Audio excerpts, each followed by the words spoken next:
welcome to another GCSE economics video from Mr. Goff at mrgoff.com. Today's video will be about evaluating the costs and benefits of economic growth. A key benefit of economic growth is the rise in material living standards. This happens because economic growth means we've had increased GDP, or that the country has produced more output. If this output has increased faster than the population, it also means we've got more GDP per capita. That means, in a basic sense, there's more stuff to go around. Also, to produce this, more people will have been employed, so average wages have gone up. In general, everyone can have more stuff, and people are generally very happy with that.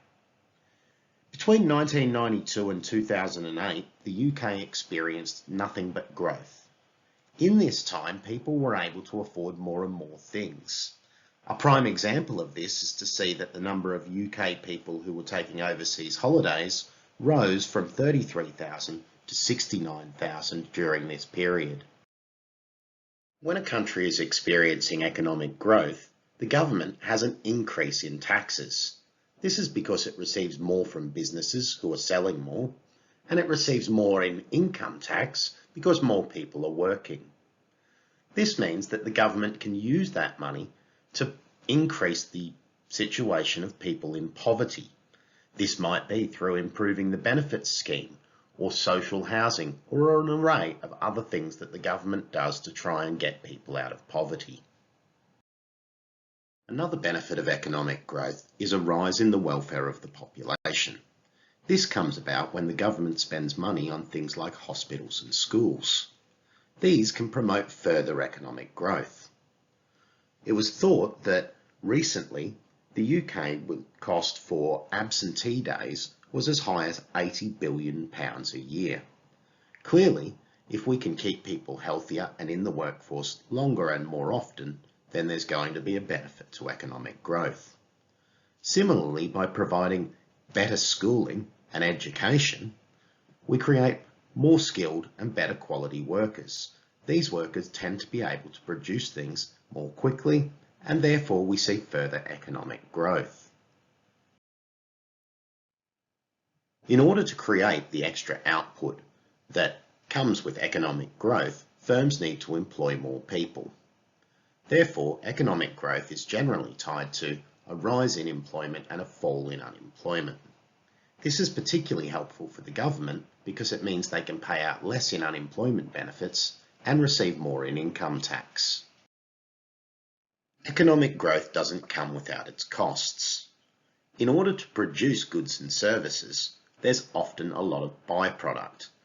This can mean a lot of environmental costs.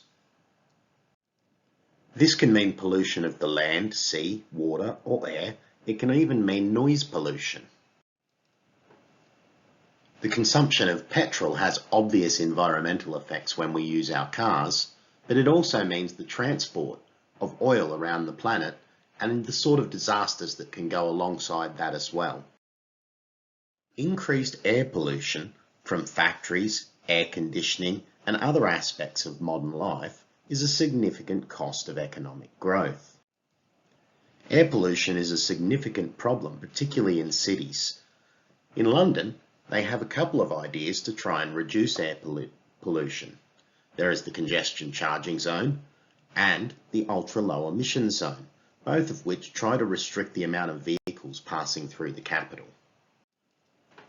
Commercial aviation, which has been ever increasing in recent years, is also responsible for a large amount of air pollution.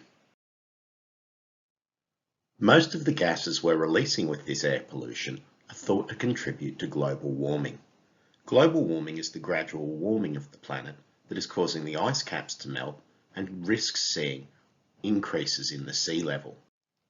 With mounting evidence over time, in 2016, many countries signed up to the Paris Accord in order to try and control the effects of global warming. Unfortunately, despite overwhelming evidence, climate skeptics like Donald Trump have emerged. Donald Trump, as the President of the United States, has said he's going to withdraw the United States from the Paris Accord.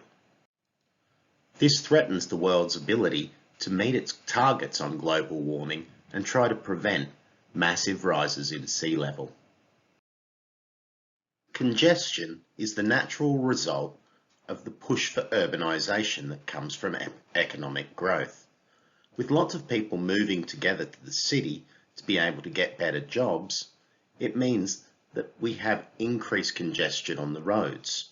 This can also lead to other issues, such as housing problems, poor access to schools and health facilities, increased crime, water and sanitation problems, overcrowding on public transport.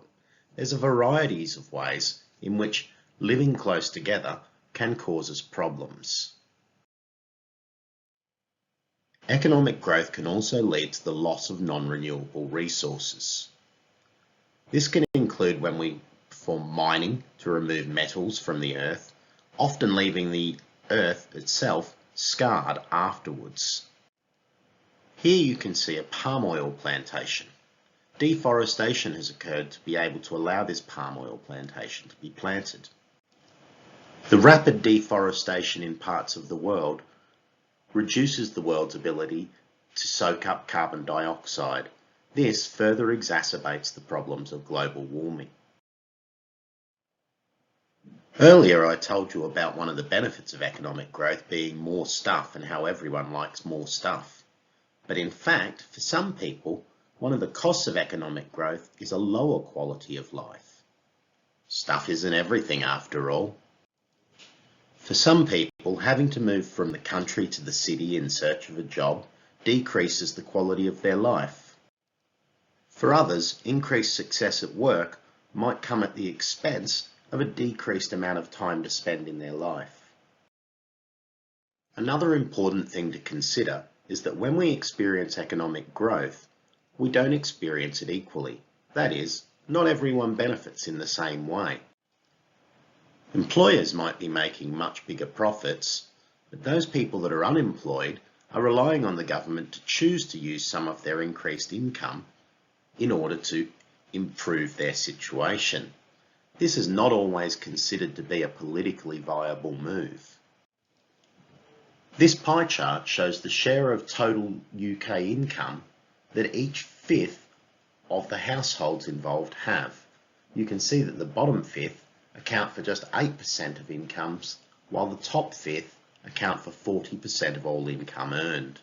So you can see that economic growth can lead to wider disparities of wealth, as greater incomes for the richer mean that the gap continues to grow. Inflation is the general rise of prices of goods and services over time. What does that have to do with economic growth, you might be thinking? Well, if you recall, we said that people were going to be earning more and wanting to buy more goods and services. If supply of these goods and services is not able to keep up with demand, we experience what we call demand pull inflation. We'll be talking a lot more about this in a later unit. Okay, that's it for another video. Hopefully you've learned something useful about how to evaluate the benefits and costs of economic growth. To apply this knowledge, try picking an individual country and seeing how it fits for them. You'll probably find that it depends on which person in society you are, as it will benefit different people differently. Watch out for more videos from Mr. Goff at mrgoff.com. Our next topic will be unemployment. See you then.